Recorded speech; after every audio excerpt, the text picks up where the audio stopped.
Today I'm going to read you a book written by Julia Donaldson. The title of the book is The Smartest Giant in Town. I specifically chose this book because of the story of kindness. Enjoy. George was a giant, the scruffiest giant in town. He always wore the same pair of old brown sandals and the same old patched-up gown. "I wish I wasn't the scruffiest giant in town," he said sadly.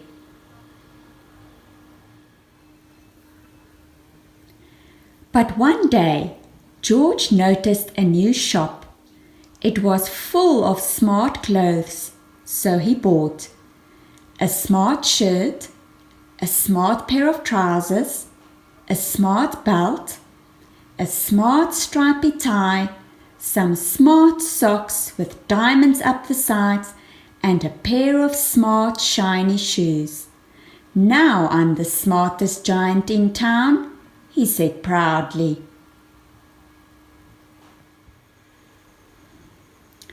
George left his old clothes behind in the shop. He was about to go home when he heard a sound. On the pavement stood a giraffe who was sniffing sadly. "What's the matter?" asked George. "It's my neck," said the giraffe. "It's so very long and so very cold. I wish I had a long warm scarf."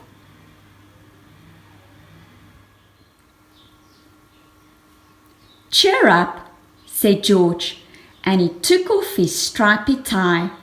"It didn't match my socks anyway," he said, as he wound it round and round the giraffe's neck. "It made a wonderful scarf." "Thank you," said the giraffe. As George strode towards home, he sang to himself, "My tie is a scarf for a cold giraffe, but look me up and down, I'm the smartest giant in town." George came to a river. On a boat stood a goat who was bleating loudly. "What's the matter?" asked George. "It's my sail," said the goat. "It blew away in a storm. I wish I had a strong new sail for my boat." "Cheer up," said George, and he took off his new white shirt. "It kept coming untucked anyway," he said, as he tied it to the mast of the goat's boat. "It made a magnificent sail."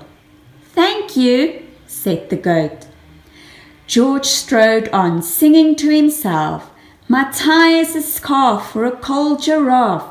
My shirt's on a boat as a sail for a goat.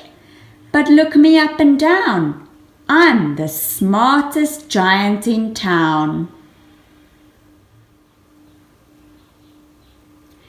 George came to a tiny ruined house. Beside the house stood a white mouse with lots of baby mice. They were all squeaking. "What's the matter?" asked George. "It's our house," squeaked the mother mouse. "It burnt down and now we have nowhere to live. I wish we had a nice new house."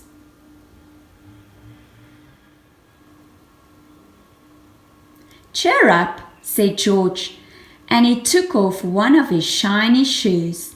"It was giving me blisters anyway," he said, as the mouse and her baby scrambled inside. The shoe made a perfect home for them. "Thank you," she squeaked. George had to hop along the road now, but he didn't mind. As he hopped, he sang to himself, "My tie is a scarf for a cold giraffe. My shirt's on a boat as a sail for a goat. My shoe is a house for a little white mouse. But look me up and down, I'm the smartest giant in town."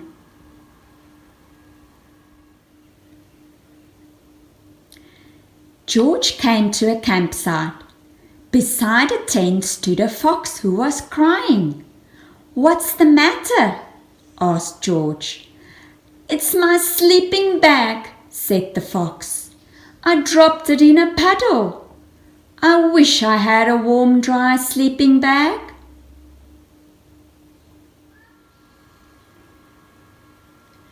"Cheer up," said George, and he took off one of his socks with diamonds up the sides. "It was tickling my toes anyway," he said, as the fox snuggled into it. "It made a very fine sleeping bag." "Thank you," said the fox, as George hopped on, singing to himself, "My tie is a scarf for a cold giraffe. My shirt is a boat as a sail for a goat. My shoe is a house for a little white mouse. One of my socks is a bed for a fox. But look me up and down. I'm the smartest giant in town." George came to a big squelchy bog. Beside the bog stood a dog who was howling. "What's the matter?" asked George. "It's this bog," said the dog. "I need to get across, but I keep getting stuck in the mud. I wish there was a safe, dry path."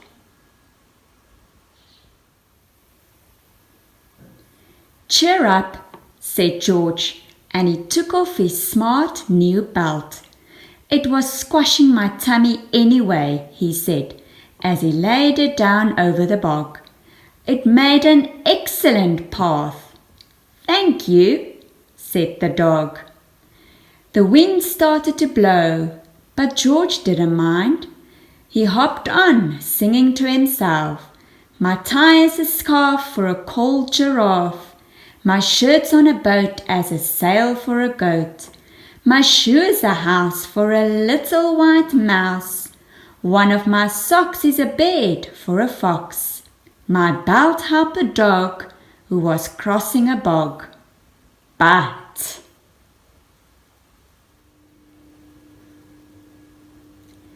"My trousers are falling down. I'm the coldest giant in town." Suddenly George felt sad and shivery and not at all smart. He stood on one foot and thought, "I'll have to go back to the shop and buy some more clothes," he decided. He turned around and hopped all the way back to the shop. But when he got there, it was closed. "Oh no!" cried George. He sank down onto the doorstep and a tear ran down his nose.